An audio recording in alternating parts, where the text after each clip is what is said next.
Hello, chefs. This is Chef's PSA Podcast. I'm your host, André Natera. On today's episode, I'm going to give you 10 essential tips that every cook needs for your first day in a new kitchen. Stay tuned.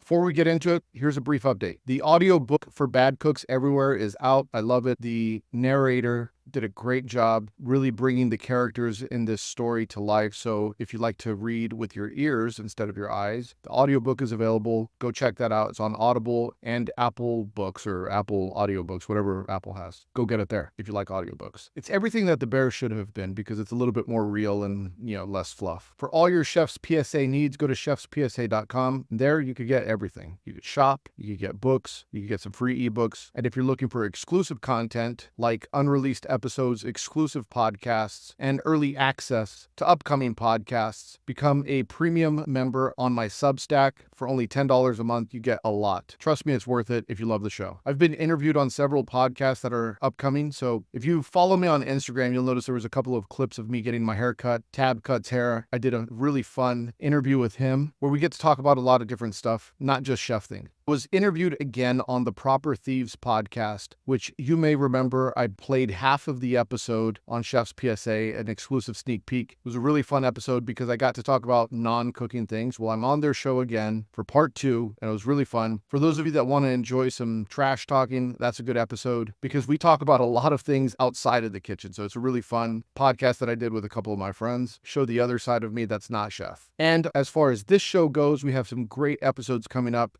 As I mentioned, you get early episodes on Substack, and I just released the episode with 2 chefs from San Antonio, Rico Torres and Diego Galicia from Michelin, one of the best restaurants in San Antonio, so early access to that podcast is out. I have Coach Robert Saladicki coming up on a new episode, who is currently the managing director for Team USA for the Bocuse d'Or. We talk about a lot of different things. That's a very good episode, very intense episode coming up, as well as I did a culinary student podcast that's also coming up, and many other shows soon to be released. Have some great guests coming for you all. Now, back to this episode. A lot of the things I'm going to talk about today, you may already know, but I promise you, if you listen to the entire episode, you're going to learn some things that maybe you don't know. Approach it with an open mind. Also approach this episode with, it's not a cookbook answer. It's not one size fits all. There's going to be some things that apply to some kitchens and some things that don't apply to every kitchen. There's always going to be exceptions to the rule. This is very general advice that probably covers about 80% of the kitchen jobs that you're going to get into. If you're a new cook and you're starting at 0, or if you're just going to a new job and you need a mental checklist to make sure that you have everything ready for that new job, this is a good episode because I'm going to cover the basics. What do you need starting from 0? This will not only help you get set up for success, you'll be confident, you'll walk in, you have a little swag, get rid of some of those pre-new job jitters that you may have, the nervousness, put that to the side, get organized, get focused, and make sure that you're ready for day 1.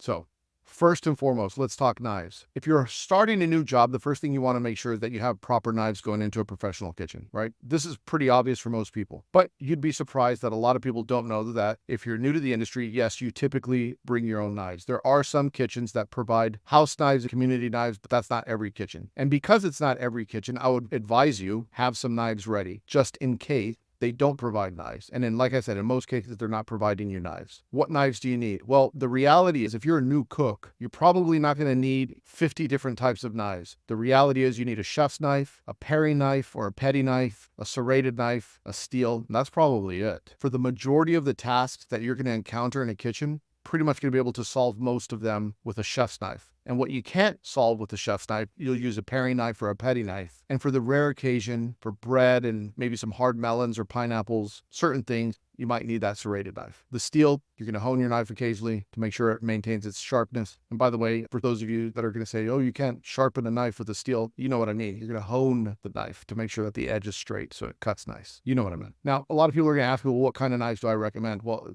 not necessarily the same recommendation for everybody. It depends where you are as a chef. If you've been cooking for a long time and you have a lot of experience and you have really good knife skills, then yes, invest in high quality Japanese knives. That's what I like. If you're a new cook and you really are still struggling to dice an onion, you might not want to buy $1,000 Japanese knife. You want to make sure that you're proficient with your skills. And, the heavier German knives usually do a really good job when you're developing your culinary skills. But like I said, the reality is you're not going to need a ton of knives. Make sure you have the chef's knife, petty knife, paring knife, serrated knife, steel, right? Japanese Gyoto or Santoku is probably okay too, right? One knife is going to do about 80% of the work, so have that knife. Make sure your knives are sharp. The day before, day of sharpening your knives, make sure you have a stone at home or send it to a friend that can sharpen them for you. Make sure your knives are sharp and you're ready for work. You might need some other tool depending on what type of restaurant that you're working in.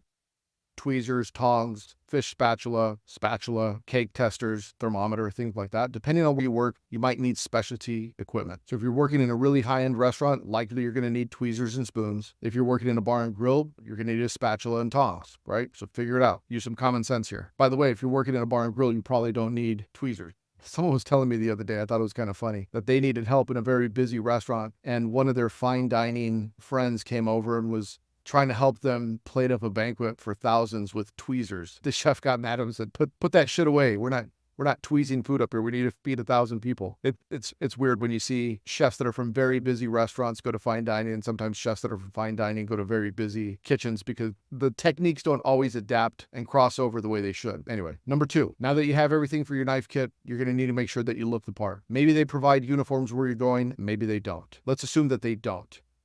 And even if they do provide uniforms, they might not have uniforms for you on day one. Sometimes it takes a couple of days for them to fit you, make sure they got the right size, order them. You got to sign up for a uniform program, whatever. So the best thing to do is make sure you have non-slip kitchen work shoes that are slip resistant, specifically for working in restaurants, right? Oil, water, etc. You don't want to cause an accident, trust me. And if you've never worked in a kitchen, a professional kitchen, those floors are slick. So if you're brand new, trust me, you don't want to slip and fall on day one. Have the proper attire, get some good shoes. I would shout out some shoes, but no one sponsors me with shoes, so I can't tell you. I don't care what you get. I should start my own shoe company. Next thing, you want to make sure you have a chef coat, assuming you're going into a restaurant where they wear chef coat. So plain white is a good way to go. You can really never go wrong with a plain white chef coat if you don't know what you're getting into. Now, obviously, if you've done an interview and you kind of look at the cooks in the kitchen, you might say, okay, they all wear black chef coats, or they all wear black t-shirts, or whatever the case may be. You can figure it out. But if you're unsure, you can't go wrong with just a white chef coat. And here's a little bit of advice if you don't know. If you have an embroidered chef coat, don't wear it. If you are not the chef or the sous chef, do not wear an embroidered chef coat.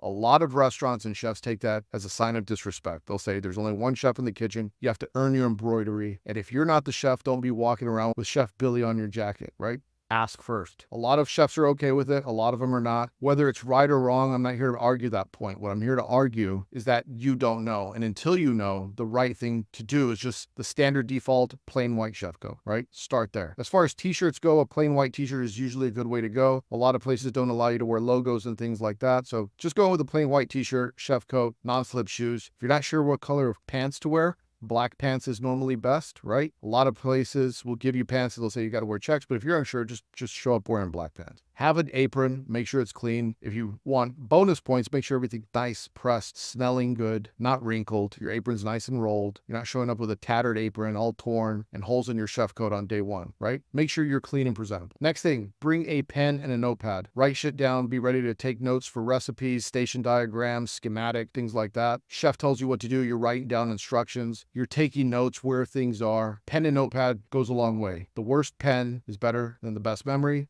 It's a saying. Don't argue, say, well, the worst pen is broken and doesn't work. You know what I mean. Like, write it down. If you write it down with a bad pen, you're more likely to remember it than just with a great memory. So everything that you encounter, write it down. Number 4, showing up to work. Arrive early. What's early? Well, I'm not talking like 2 hours early. If you're supposed to be there at a certain time, I see nothing wrong with arriving about 30 minutes early on your first day. I think that's a good, safe bet. It gives you an opportunity to kind of set your tools down, figure out where they go, shake in with everyone, walk around, introduce yourself, talk to the chef. If they ask you to wait, maybe the chef's running late and they say, wait over there, that's fine. But there's nothing worse than arriving 5, 10, 15 minutes late on your first day. It sets a bad tone for the rest of service and maybe for the rest of the time that you're going to work there, right? So make a good first impression, show up early. Like I said, 30 minutes is what I recommend, 15 minutes, 10 minutes. But early. 1 minute to me is not early.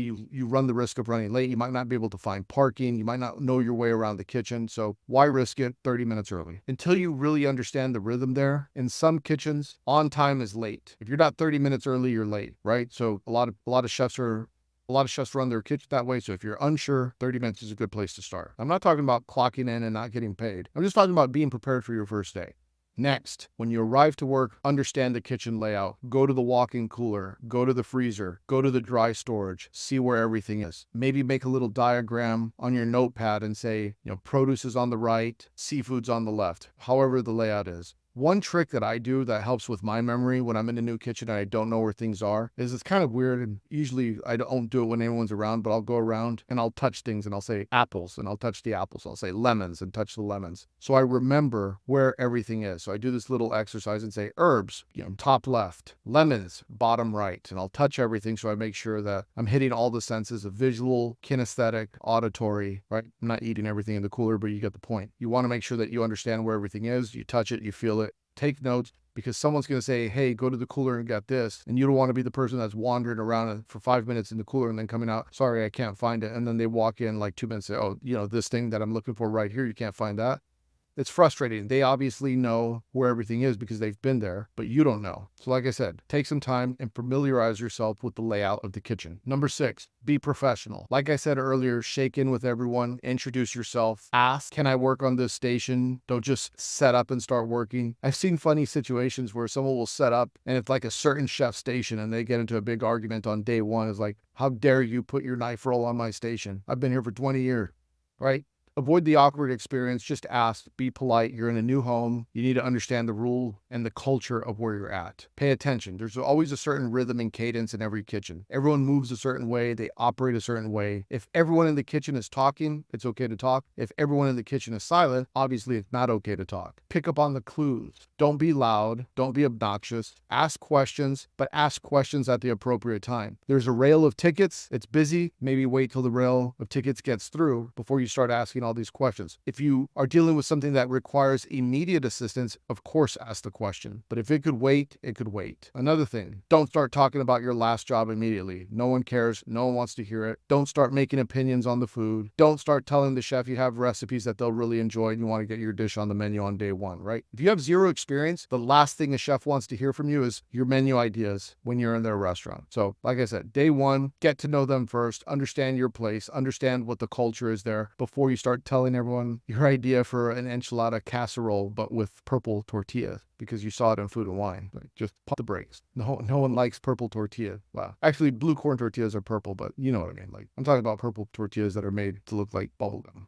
Anyway, we digress. What are we talking? Next, work clean. Even if the kitchen isn't the cleanest, you should be clean. If everyone in that kitchen folds their towels and cuts the tape and labels a certain way, pay attention. Do it that way. Notice the small details that are going on. Do they wipe down the piano? Do they have sanitizer solution on their stations, right? You have to work at the level of cleanliness that everyone else works at. You can't work below it or you will get corrected. And in some cases, if you're really dirty, you might not get invited back next day. So you want to make sure you're working clean. No one's going to frown upon you working too clean, right? Like I said, one of the sayings that I have on Chef's PSA is you can never work too fast or you can never work too clean. So there's no problem with being too clean, but there is a problem with being too dirty. So when you're new in the kitchen, if you're not sure if you're working too clean, just work cleaner. Trust me, you can never be too clean. Next, don't stand around. There's going to be times when you have nothing to do and you're unsure what the next thing to do. The worst thing you can do is just stand there, twiddling your thumbs, thinking hopefully someone notices that I'm not doing nothing will tell me what to do. Don't do that. If you're unsure what the next thing to do is, just stop and ask the person that's leading you, what should I be working on next? Ideally, you want to work on the next 3 things, right? So one of the things that I used to do when I was a chef is I would always make sure you know your next 3 moves. So I'm going to dice tomatoes, then I'm going to cut shallots, then I'm going to make sauce. What are the next 3 things that you're going to work on? And if you know you're coming up at the end of those next 3 things, ask what the next 3 are. Always have something to do. But like I said, don't just stand there looking awkward, not knowing what to do or who to ask. Just ask, can I help you? Is there something I could be working on right now? The next one is very important. Mouth closed, eyes open. When you're new in a kitchen, take it all in. Observe. I can't overstate this. You need to be in a state of learning and observing, not giving opinions and offering recommendations. It's an insecure thing that a lot of chefs do is on day one, they want to tell you how to run the kitchen that they've been running. You have all these ideas because you want to prove your worth. It's the wrong approach. Day one, be quiet, listen, and observe. If you truly have good ideas, you could talk about them later. Nothing's going to happen if you just wait. Understand the system that you're in first. There might be a very good reason why things are done a certain way. Resist the urge to make excuses when you're being corrected. Just listen. A lot of times if someone's correcting you, they're correcting you for a reason because you're new in their kitchen. They want you to do it a certain way. So don't take it as a personal attack. Your boss has to correct you to make sure that you're making the food the way it's supposed to be made for that restaurant. Don't take it personal. Listen, take notes. When you're being corrected, thank them. They're actually helping you because they're showing you the right way to do things. Don't take it personal. Eyes open, mouth closed, ears lifting. And I know I said to ask questions, but like I said, ask an appropriate amount of questions. And it's hard for me to tell you what's an appropriate amount because you have to have some situational awareness. It's really slow and you can talk. Great. It's really busy. Stay quiet, right? Like I said, pick up on the clues of the kitchen. A quiet kitchen is a focus kitchen, or is it a loud, happy-go-lucky, chaotic kitchen that you could talk a lot, right? Not every kitchen is the same.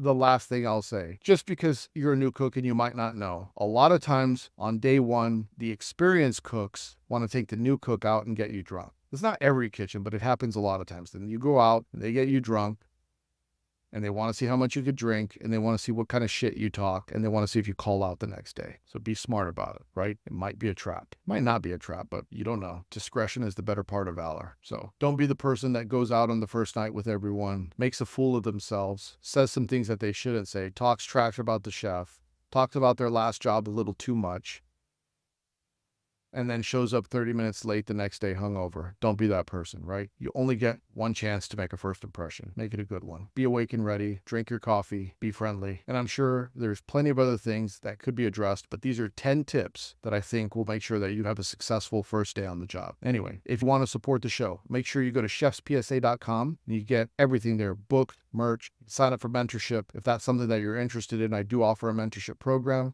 Maybe you just need to hire me as a consultant so I could come write your menu. Whatever it is, all of that is done through chefspsa.com. Be on the lookout for new episodes on my Substack. You can get them now. And if you're watching on YouTube, hit the like and subscribe. If you're listening on Spotify, you know what to do. 5 stars, right? I don't need to say it every week, but you know what it is. By the way, you're listening to this right now and you haven't left 5 stars, but you've listened to every episode. All you got to do is just click 5 stars. What are you waiting for? Be a good person. Thank you all. We'll see you next week. Hit the porno music. No, it's André in the kitchen, mixing, dropping chef knowledge, no fiction, stirring up the beats, heating up the session. Listen close, class is in session.